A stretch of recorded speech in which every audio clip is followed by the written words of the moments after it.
ಆಜಿ ಮಸಾಲ. ಎಂತ ಅಡಿಗೆಯ ರುಚಿಯಾಗೋ ರಹಸ್ಯವು 20 ರೂಪಾಯಿ. ದರ್ಶನ್ ಫ್ಯಾನ್ಸ್ ಮೇಲೆ ಸಿಎಂ ಡಿಕೆ ಶಿವಕುಮಾರ್ ಫುಲ್ ಗರಂ ಆದ್ರು. ಯಾವ ಮಟ್ಟಕ್ಕೆ ಅಂದ್ರೆ ಮೈಕನ್ನೇ ಎಸೆಯೋ ಮಟ್ಟಕ್ಕೆ. ಹಾಗಾದ್ರೆ ಏನಾಯ್ತು ಅಲ್ಲಿ, ಆ ಸುದ್ದಿಯನ್ನು ಕೂಡ ಗಮನಿಸೋಣ. ಅದರಲ್ಲೂ ಕೂಡ ಸಚಿವ ಸಂಪುಟ ರಚನೆ ಆದ ಮೇಲೆ ರಾಜ್ಯದಾದ್ಯಂತ ಅನೇಕ ಜಿಲ್ಲೆಗಳಲ್ಲಿ ಅಸಮಾಧಾನಿತ ಶಾಸಕರು ಆಕ್ರೋಶ ವ್ಯಕ್ತಪಡಿಸ್ತಿದ್ದಾರೆ. ಅವರ ಬೆಂಬಲಿಗರು ಪ್ರತಿಭಟನೆ ಮಾಡ್ತಿದ್ದಾರೆ.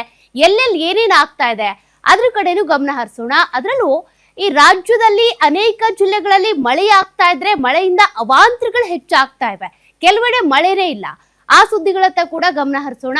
ಹಾಗೆ ಈ ಸಚಿವ ಸಂಪುಟಕ್ಕೆ ಸಂಬಂಧಪಟ್ಟಂತೆ ಕೆಲವು ರಾಜೀನಾಮೆ ಕೊಡೋದಕ್ಕೆ ಮುಂದಾಗ್ತಿದ್ದಾರೆ, ಬೆದರಿಕೆ ಆಗ್ತಿದ್ದಾರೆ, ರಾಜೀನಾಮೆ ಕೊಡ್ತೀವಿ ಅಂತ. ಮುಂದೇನಾಗಬಹುದು? ಡಿ ಫ್ಯಾನ್ಸ್ ಮೇಲೆ ಡಿಕೆ ಶಿವಕುಮಾರ್ ನಿಗಿ ಕೆಂಡ ಆಗ್ಬಿಟ್ರು. ಭಾಷಣಕ್ಕೆ ಅಡ್ಡಿಪಡಿಸಿದ್ದ ಫ್ಯಾನ್ಸ್ ಮೇಲೆ ಆಕ್ರೋಶ ಭರಿತರಾದ್ರು. ಭಾಷಣದ ಮಧ್ಯೆನೆ ಡಿ ಬಾಸ್ ಅಂತ ಕೂಗಿದ ಫ್ಯಾನ್ಸ್. ಹೀಗಾಗಿ ಡಿಕೆ ಶಿವಕುಮಾರ್ ಅವರು ಕೂಡ ಫುಲ್ ಗರಂ ಆದ್ರು, ನಿಗಿ ಕೆಂಡ ಆದ್ರು.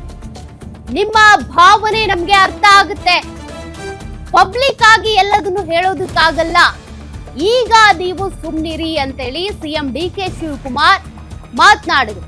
ಆದ್ರೂ ಕೂಡ ಕೂಗೋದನ್ನ ನಿಲ್ಲಿಸ್ಲಿಲ್ಲ ಡಿ ಫ್ಯಾನ್ಸ್.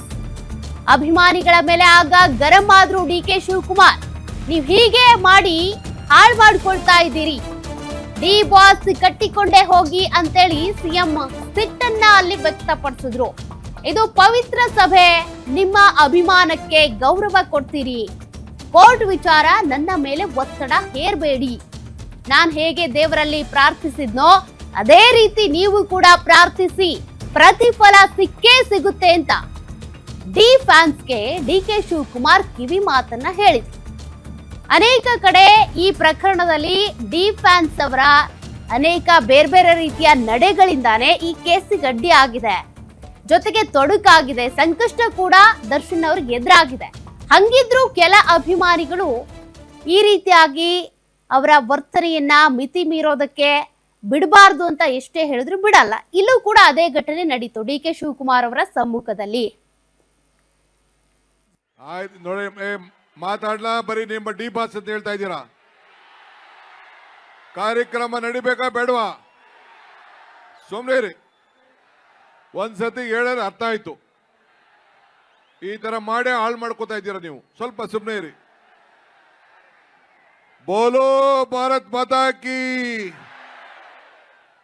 ತಾಯಿ ಚಾಮುಂಡೇಶ್ವರಿಗೆ, ರಾಮನಗರದ ಕರಗ ಮಹೋತ್ಸವಕ್ಕೆ ಬಂಧುಗಳೇ. ಓರ ಸುಮ್ಮನೆ ನಡೆ, ಬಿಸಾಕ್ಬಿಟ್ಟು.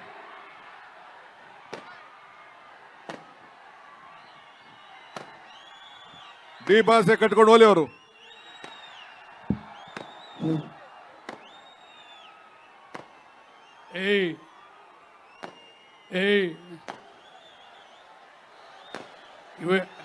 ಇದು ನಮಗೆಲ್ಲ ಅಗೌರವ ಇದೆಲ್ಲನೂ. ಇಡೀ ರಾಮನಗರಕ್ಕೆ ಅಗೌರವ ಇದು. ದಯವಿಟ್ಟು ಮುಖ್ಯಮಂತ್ರಿಗಳು ಮಾತಾಡ್ತಾರೆ, ದಯವಿಟ್ಟು ನಮ್ಮ ಕ್ಷಮೆ ಯಾಚಿಸ್ತೀನಿ. ದಯವಿಟ್ಟು ಬೇಕಾದಷ್ಟು ನಮ್ಗೆಲ್ಲರೂ ಕೂಡ ಇವತ್ತು ಕಾರ್ಯಕ್ರಮ ಯಶಸ್ವಿಯಾಗಿ ನಡಿಬೇಕಾದ್ರೆ ನಮ್ಮ ಕಾರ್ಯಕ್ರಮ, ನಮ್ಮೂರ ಕಾರ್ಯಕ್ರಮ ಇದು, ನಿಮ್ಮೆಲ್ಲರ ಕಾರ್ಯಕ್ರಮ ಇದು.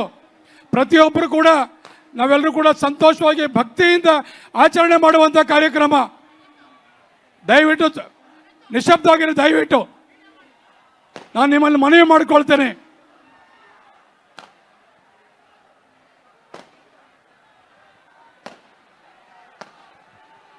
ಎಲ್ಲರಿಗೂ ನಮಸ್ಕಾರ. ನಮಸ್ಕಾರ.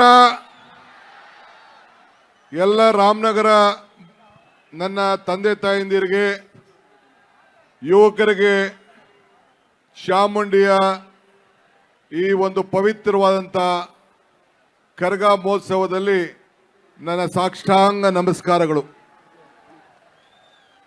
ಇದು ಪವಿತ್ರವಾದಂಥ ಸಭೆ. ನಿಮ್ಮ ಅಭಿಮಾನಕ್ಕೆ ನಾನು ಗೌರವ ಕೊಡ್ತೀನಿ. ಆದರೆ ನೀವು ಕೋರ್ಟಿನ ವಿಚಾರ ಇಲ್ಲಿ ನನ್ನ ಮೇಲೆ ಒತ್ತಡ ಹೇಳಕ್ಕೆ ಹೋಗ್ಬೇಡಿ. ನನಗೆ ಭಾವನೆ ಗೊತ್ತಿದೆ. ನಾನು ಇಲ್ಲಿ ಕೋರ್ಟಿನ ವಿಚಾರ ನಾನೆಲ್ಲ ಮಾತಾಡಕ್ಕಾಗಲ್ಲ. ನಾನು ಇಲ್ಲಿ ನಿಮ್ಮ ಒಬ್ಬ ಸೇವಕ, ಇದನ್ನು ಗಮನದಲ್ಲಿ ಇಟ್ಕೊಳ್ಳಿ. ನಾನು ಮುಖ್ಯಮಂತ್ರಿ ಇರ್ಬೋದು, ಆದರೆ ರಾಮನಗರ ಜಿಲ್ಲೆಯ ಮಗ, ಆ ಮಗನನ್ನ ಹೆಂಗೆ ಕಾಪಾಡ್ಕೊಳ್ಬೇಕು ಆ ಕೆಲಸ ನೀವೆಲ್ಲ ಸೇರಿ ಮಾಡಬೇಕು. ನಿಮ್ಗೆ ಒಳ್ಳೇದಾಗಬೇಕಾ? ಸುಮ್ಮನೆ ಇರಿ. ಇವೆಲ್ಲ ಏನ್ ಹೇಳ್ತಾರೆ ಮೀಡಿಯಾ ಅವ್ರು, ಏನ್ ಹೇಳ್ತಾರೆ? ಡಿ.ಕೆ. ಶಿವಕುಮಾರ್ ಒತ್ತಡಕ್ಕೆ ಮಣಿತಾ ಇದ್ದಾನೆ ಅಂತ ಹೇಳಿ ಬರ್ತಾರೆ.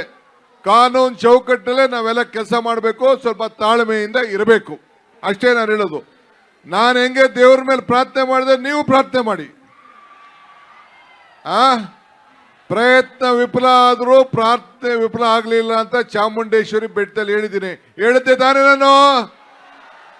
ನೀವು ಹಂಗೆ ಚಾಮುಂಡಿಗೆ ಈಗ ಹೋಗಿ ಪ್ರಾರ್ಥನೆ ಮಾಡಿ, ಭಗವಂತ ತಾಯಿ ಒಳ್ಳೇದು ಮಾಡ್ತಾಳೆ. ಆಗ್ಬೋದಾ?